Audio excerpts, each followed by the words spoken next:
بابک خرمدین از بنیانگذاران جنبش خرمدینان بود که پس از کشته شدن ابو مسلم خراسانی در سالهای قبل به دست ابو جعفر ابن منصور عباسی ملقب به منصور دوانی دومین خلیفه بنی عباس بر علیه این خاندان ظالم و سفاک و اشغالگر قیامی را فرماندهی و رهبری کرد که بیش از 20 سال خواب و خوراک را از دو خلیفه عباسی یعنی مأمون و معتصم دو فرزند هارون و رشید گرفته بود.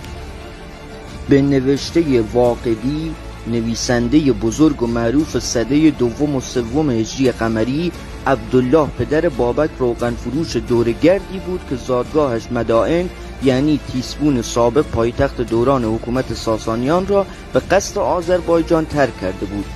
و در روستای بلالآباد در استان اردبیل فعلی ساکن شده بود. پدر بابک بعد از تولد بابک در سفری که به ناحیه سبلان داشت ظاهراً در طی یک حادثه نامعلوم زخمی شد و از دنیا رفت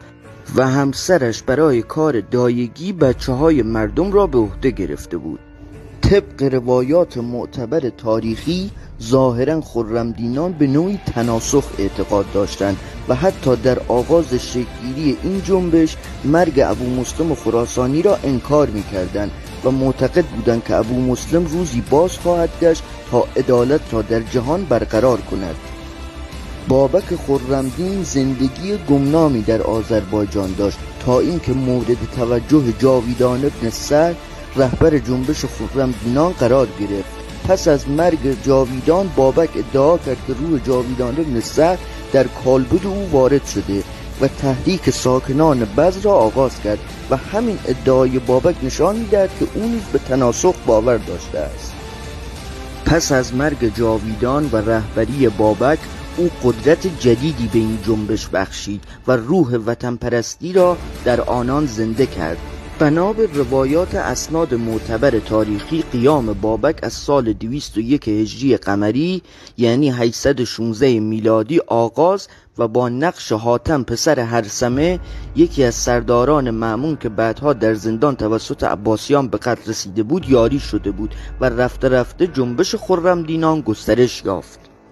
در دوران خلافت عباسیان آذربایجان کانون مقاومت طولانی مدت و خطرناک علیه خلافت بود که توسط بابک خرمدین رهبری میشد و بر شمال غربی ایران تأثیر گذاشته بود و بیش از 20 سال یعنی از سال 201 هجری قمری برابر با 816 میلادی تا سال 222 هجری قمری برابر با 837 میلادی طول کشید و در طول این مدت مأمون و معتصم در دوران خود بارها چندین لشکرکشی عظیم برای سرکوبی قیام بابک و نابودی خرمدینان فرستاده بودند، اما به دلیل نفوذناپذیری دژ مستحکم و قلعه‌ای که خرمدینان برای استقرار حاکمیت خود ساخته بودند و هنوز هم بقایای آن در آذربایجان موجود است و به دلیل قدرت و اراده استوار خرمدینان و رهبری قوی بابک هر بار سپاه خلافت عظیم بنی عباس که سپاه و تجهیزاتشان به مراتب از خرمدینان بیشتر بود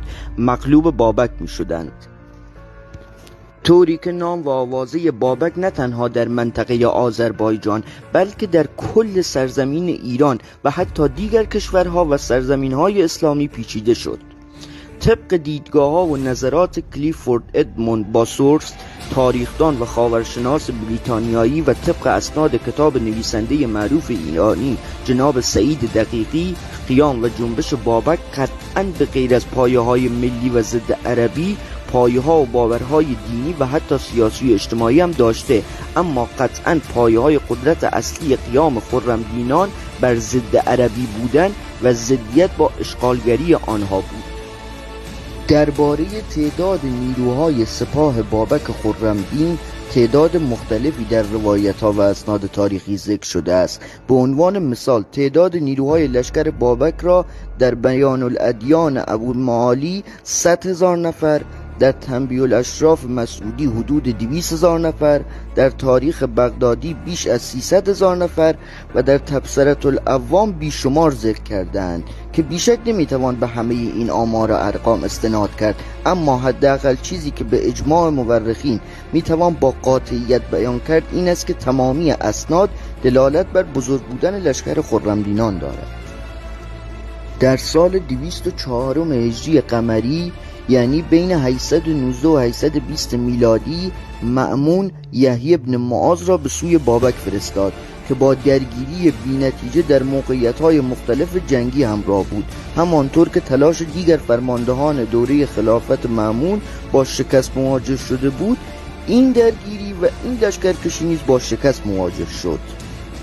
در اواخر خلافت مأمون قیام بابک تا ناحیه جبال هم کشیده شد و همین باعث نگرانی شدید مأمون شد، به طوری که در وصیت‌نامه‌اش به خلیفه بعدی یعنی برادرش معتصم به صراحت خطر بابک را به او گوشزد می‌کند و از او می‌خواهد که هر طوری شده این جنبش را سرکوب کند، که همین مسئله باعث نخستین نگرانی خلیفه معتصم در ابتدای خلافتش گردید و باعث شد تا او شورش این ناحیه را تا حدی سرکوب کند.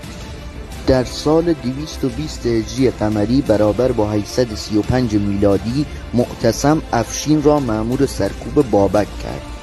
حیدر ابن کاووس معروف به افشین از نژاد ترک بود. نیاکان او که همگی افشین لقب داشتند حاکمان اشروسنه ماوراءالنهر ترکستان بودند. افشین از سرداران بزرگ زمان مأمون و معتصم به شمار می رفت. وی به شجاعت، دلاوری و مهارت در فنون جنگی شهرت داشت. او در سال 213 هجری قمری معتصم را در سفر به مصر همراهی کرد. وقتی معتصم به ولایت مصر رسید تا شورش‌های آن سامان را از بین ببرد، افشین را جهت سرکوبی شورش دلتا گسیل داشت. افشین شورش را سرکوب کرد و سران شورش را نزد معتصم برد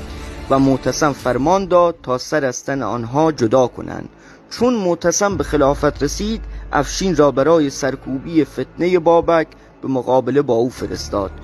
او شورش مذکور را نیز سرکوب کرد و بابک را در قل و زنجیر با حیله و نیرنگ نزد معتصم فرستاد. بابک در سامرا کشته و به دار آویخته شد. افشین انتظار داشت به پاس قلقم شورش بابک که بیش از 20 سال هیچ کس نتوانسته بود آن را سرکوب کند به ولایت خراسان برسد. اما گفته می شود که مازیار را به شورش علیه معتصم تحریک کرد تا زمینه برای افشین آماده گردد. افشین گمان می کرد معتصم سرکوب کردن شورش مازیار را به وی موکول می کند و ولایت خراسان را به او تفویض خواهد کرد، اما حسودان این شایعه را از زبان افشین منتشر کرده تا جایی که معتصم عزم دستگیری او را کرد. از این رو افشین از خلیفه دوری گزید و آنان این اقدام افشین را دلیل بر صحت ادعای خیش و خیانت افشین بر خلیفه دانستند و سرانجام خلیفه دستور کشتن افشین در زندان را صادر کرد. این از سزای خیانت.